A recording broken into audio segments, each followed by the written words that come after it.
নজর রাখবো যে খবরের দিকে মণিপুর নিয়ে রাষ্ট্রপতির দ্বারস্থ এবার ইন্ডিয়া জোটের প্রতিনিধিরা তারা সাক্ষাৎ করলেন রাষ্ট্রপতির সঙ্গে এবং মণিপুরে ঠিক যা যা ঘটে চলেছে বিশেষত মহিলাদের ওপর যেভাবে অত্যাচার সেখানে চলছে সেই সমস্ত কিছু বিষয়ে তারা রাষ্ট্রপতিকে জানিয়ে এসেছেন বলে কিন্তু কিছুক্ষণ আগে সাংবাদিকদের মুখোমুখি হয়ে জানালেন মল্লিকার্জুন খারগে। আমরা এই বিষয়ে বিস্তারিত কথা বলবো। আমাদের সঙ্গে সরাসরি রয়েছেন আমাদের প্রতিনিধि प्रदीप।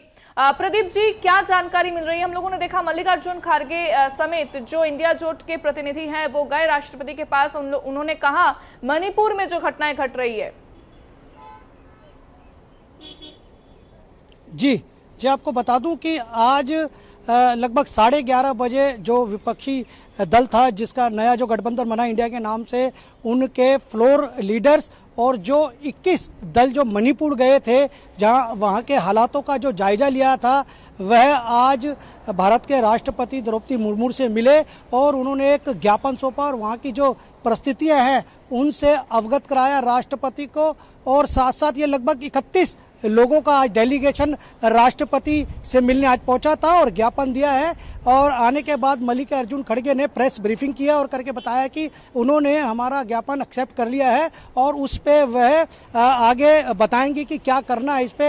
और वही मल्लिकार्जुन खड़गे ने प्रेस कॉन्फ्रेंस करके ये भी बताया आज जो मीडिया को उन्होंने बाइट दिया उसमें ये कहा है कि उन्होंने तमाम बातों का जिक्र किया है, जिस तरीके से मणिपुर में हालात बेकाबू होते जा रहे हैं और वहाँ पे जो लोग हैं, जिस तरीके से 5,000 से ज़्यादा घरों को आग लगा दी गई है, 50 से 60 हजार लोग विस्थापित हो चुके हैं और कई लोग इस दंगे में मारे गए हैं। और कुकी और जो मितई समाज के लोगों में एक अत्याधुनिक हथियार ये कहां से आ रहे हैं, ये एक बड़ा विषय है। लोगों के हाथ में हथियार हैं, इसी तरह की तमाम बातें बताई हैं। साथ साथ मल्लिकार्जुन खड़गे ने यह भी बताया कि जिस तरीके से हरियाणा के नूह यानी गुड़गांव के पास जो नूह है उसमें भी जो सांप्रदायिक दंगे हो रहे हैं उसकी भी रोकथाम होनी चाहिए, इससे भी अवगत कराया है। और साथ साथ उन्होंने ये भी कहा है कि 267 के तहत दोनों सदनों में हम चाहते हैं कि चर्चा हो जिसमें प्रधानमंत्री उसका जवाब दे, लेकिन कहीं ना कहीं ये सरकार बच रही है। सरकार पे ये भी आरोप लगाया है कि सरकार लोकतंत्र तरीके से नहीं चल रही है, लोकतंत्र और संविधान को खतरे में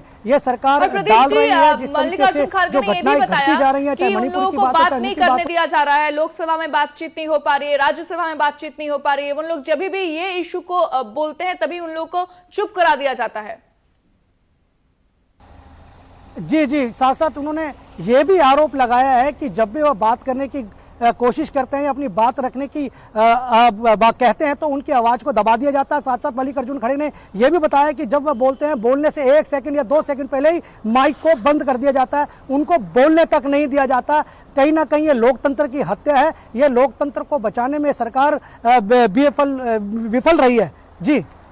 जी शुक्रिया। আমরা কথা বলছিলাম, সরাসরি ছিলেন আমাদের প্রতিনিধি প্রদীপ এবং আমরা দেখলাম যে কিছুক্ষণ আগেই রাষ্ট্রপতির সঙ্গে দেখা করলেন ইন্ডিয়া জোটের প্রতিনিধি দল। তারা রাষ্ট্রপতির সঙ্গে সাক্ষাৎ করলেন মণিপুর নিয়ে। মণিপুরে যে যে ঘটনা ঘটে চলেছে, যেভাবে উত্তাল হয়ে রয়েছে মণিপুর এখনো পর্যন্ত এবং 92 দিন ধরে সেখানে হিংসা অব্যাহত রয়েছে, সেই সমস্ত কিছু পাশাপাশি মহিলাদের ওপর যেভাবে অত্যাচার বাড়ছে মণিপুরে এবং হরিয়ানাতে যে হিংসা অব্যাহত রয়েছে, এই সমস্ত কিছু বিষয় নিয়ে রাষ্ট্রপতির দ্বারস্থ হন আজ বিরোধী জোটের প্রতিনিধি দল, ইন্ডিয়া জোটের প্রতিনিধি দল। তারা সমস্ত বিষয় রাষ্ট্রপতির কাছে এবং এই প্রসঙ্গ রাষ্ট্রপতির কাছে তুলে ধরেন।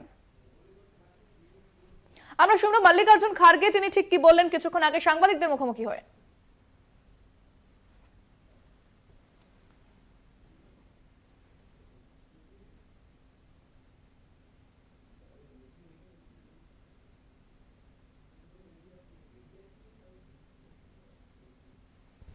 আমরা আপনাদের শোনাবো মল্লিকার্জুন খারগে ঠিক কি বলেছেন, তবে তার আগে আরো একবার বলবো যে মণিপুর নিয়ে যে উত্তাল রয়েছে গোটা দেশ এবং সরগরম রয়েছে রাজনীতি, সেটাও কিন্তু আমরা দেখছি। কারণ সংসদের ভেতরে ও বাইরে যেভাবে লাগাতার বিরোধীরা সরব হচ্ছেন, সেই সমস্ত কিছু সেই খবরও কিন্তু সামনে আসছে।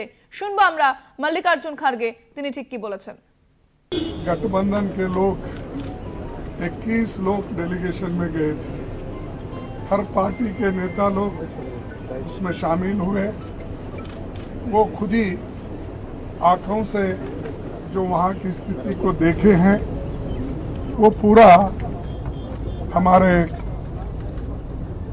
राष्ट्रपति जी को बताए और हमने एक मेमोरेंडम भी उनको पेश किया और किस ढंग से अब तक वहाँ पर घटनाएं घट रही है, खासकर महिलाओं के ऊपर अत्याचार, स्त्रियों का जो नंगा परेड किया गया, 500 से ज्यादा घर जलाए गए,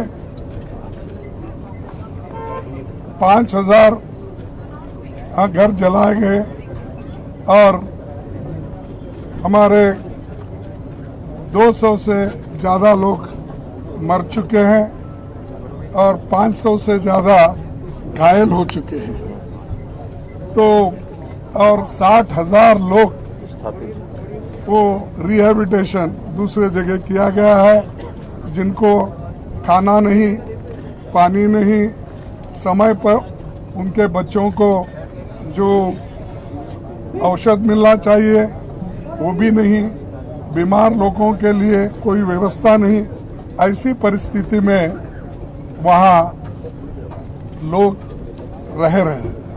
तो इसीलिए हम राष्ट्रपति का ध्यान खींचने के लिए हम सभी मिले। उन्होंने कहा ये जो आपका मेमोरेंडम है मैं इसके बारे में सोचूंगी, ऐसा उन्होंने आश्वासन दिया है। और हम सारे भारत के जनता को ये बताना चाहते थे सदन में बहस करके, और आर्टिकल रूल 267 के तहत राज्यसभा में और लोकसभा में एडजर्नमेंट मोशन लाकर नो कॉन्फिडेंस बाद में किया।